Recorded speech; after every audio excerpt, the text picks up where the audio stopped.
for the land of the free. That had training wheels on it. And R. Kelly did his own version of the national anthem. That our flag was still there. Oh, sailors, clap your hands, y'all. That star, spangled banner.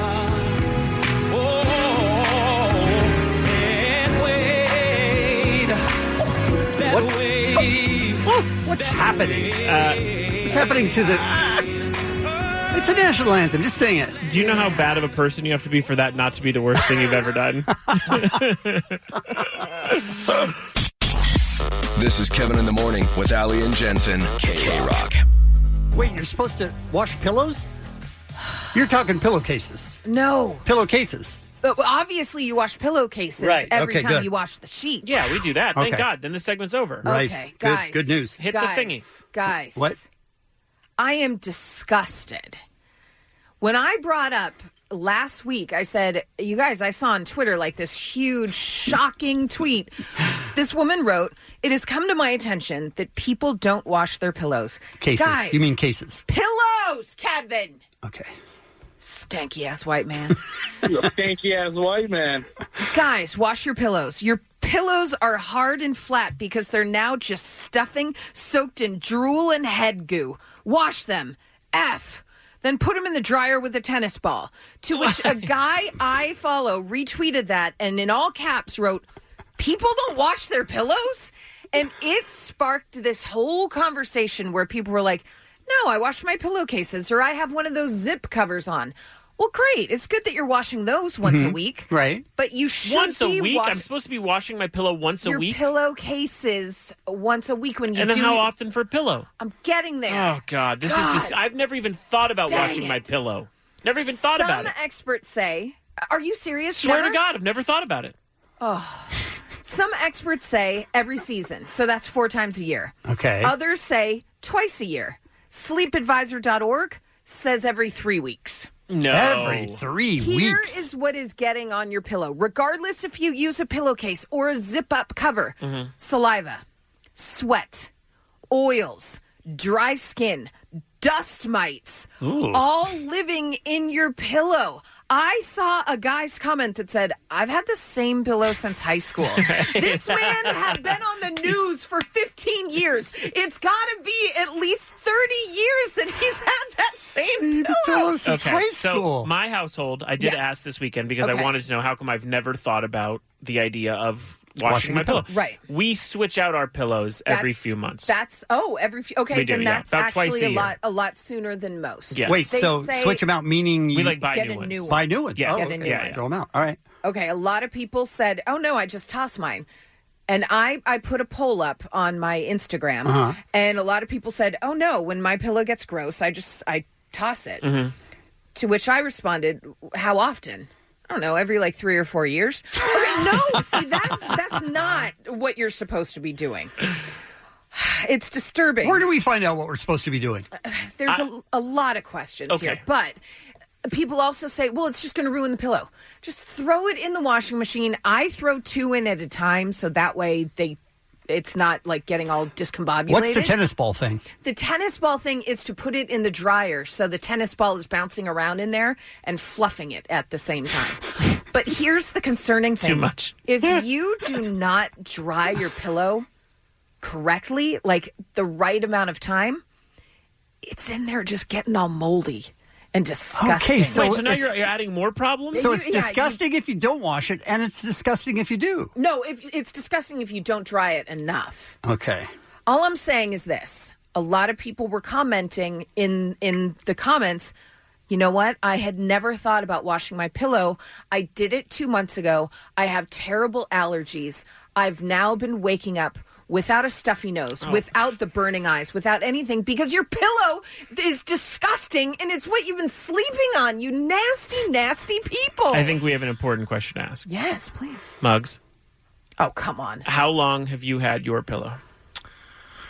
I would say about 8 years. Right. And have you ever washed it? Not once. Right. And I, to be honest with you, I think it's a majority of us. Have you ever thought absolutely. of washing it? Not Not Once. Is this a surprise? Well. What Allie's saying is this a surprise? It has me flabbergasted, really. It's a surprise to a lot of people. Here's the poll that Yashar Ali did on Twitter. Do you wash your pillows? Yes, 26.4%. No, 35%. Right. Didn't know I should, 32%. Yes, that's a large majority of not washing your pillow. So I put a poll on my Instagram. Do you wash your pillow? The actual pillow, not the pillowcase. Of course, 44%. What? Wait, no. 56%. Right. And I think a lot of the of course people Are lying. are lying. Yeah, no, that can't I be don't true. think a lot of people know you're supposed to wash your pillow. You disgusting people sleeping on that drool and mice. How much drool is on my A pillow? lot. If we were to go to your houses right now and looked at your pillow, Under I a black guarantee light? it's yellow all on the outside. Mugs, what? That's not drool! All right. I don't know. It's Kevin in the Morning with Allie and Jensen. LANOC's alternative rock. The news blows. Yeah, it It's does. so negative, and that's why we like a feature on the show called Great News. When you wake up, all you hear is bad news. So bad it makes you want to hit the snooze.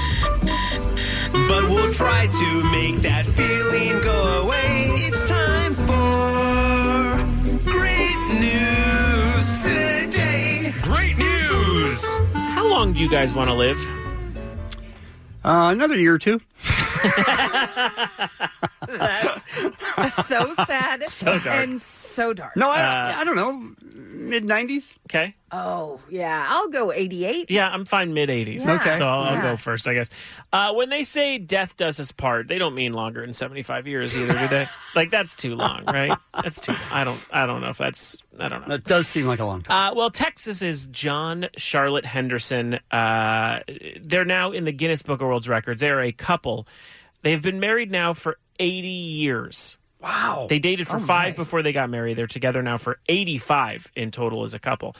They're the oldest married couple of all time, if you add up their ages. John is 107. Wow. Charlotte is 105. Is it possible that they're just don't have the energy to get a divorce? Like, they don't even know who each other is at this point. They first met in 1934 at the University of Texas, and they both knew immediately that they had met someone special. Charlotte says she still gets a handmade Valentine card yearly from him with a love note written in it. Isn't that sweet? Mm-hmm. And though they never had any children, which I assume is one reason they've lived so long, they have been happily retired since the 70s. Here is John talking about what it felt like to be recognized by the Book of World Records. Overwhelming. Actually, we never thought anything like this could come true. I mean, they're he said come true. He didn't die Okay, mid-sentence. It sounded like perhaps. Come to, and then out. Despite their old age, both are extremely healthy. John reads the paper every day, and the question they get asked the most is obvious. How do you make it work? How do you keep your marriage together? Here's John's response. Take every day in stride. Try to make tomorrow a better day than today.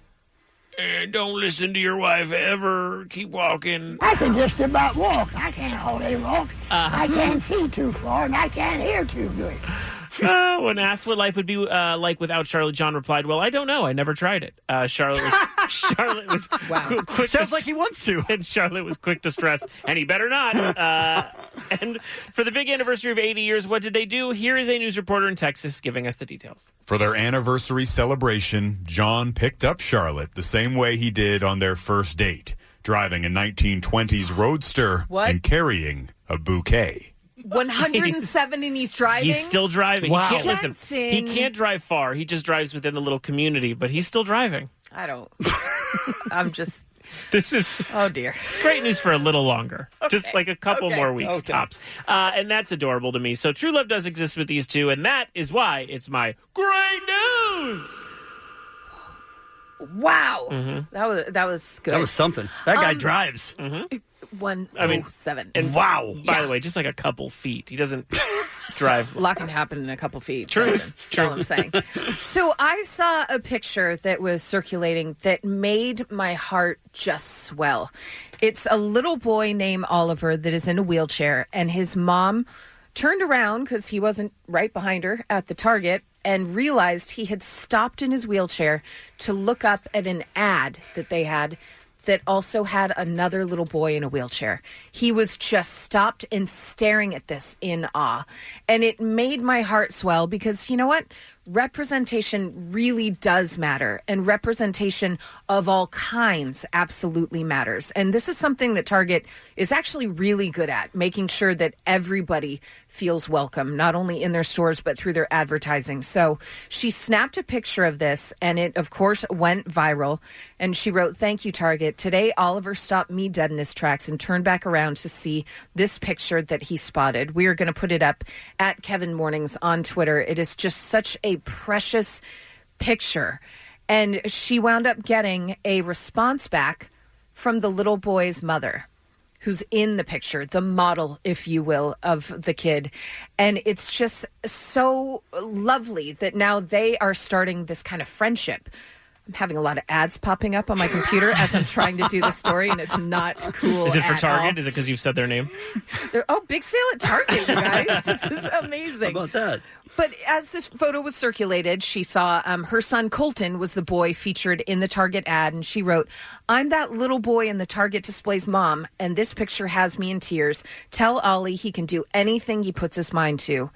And all sorts of people started posting pictures of their kids in front of ads that they related to, like a little girl posing in front of a picture where the girl in the picture has Down syndrome. So she's posing in front of that. Another mother talked about how her daughter, who hates her freckles, saw a picture of an African-American girl with light skin and freckles. And she's like, wait a minute, she's just like me.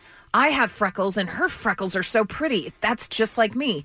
It's just a beautiful thing when people that usually don't see themselves portrayed in a great light, you're seeing this inclusivity and this beauty, and to have it be for little kids that then are going to see that more and more, I think that's just a beautiful thing. Plus, my God, Target. Right? God, I love it so much. Great Like, place. it is a real sickness, me and Did Target. you see the thing that went viral this The week? little girl that had a birthday party at Target. We're going to talk about that coming up. Have to. It's magic. It is absolutely magic. That is why Target is my great news.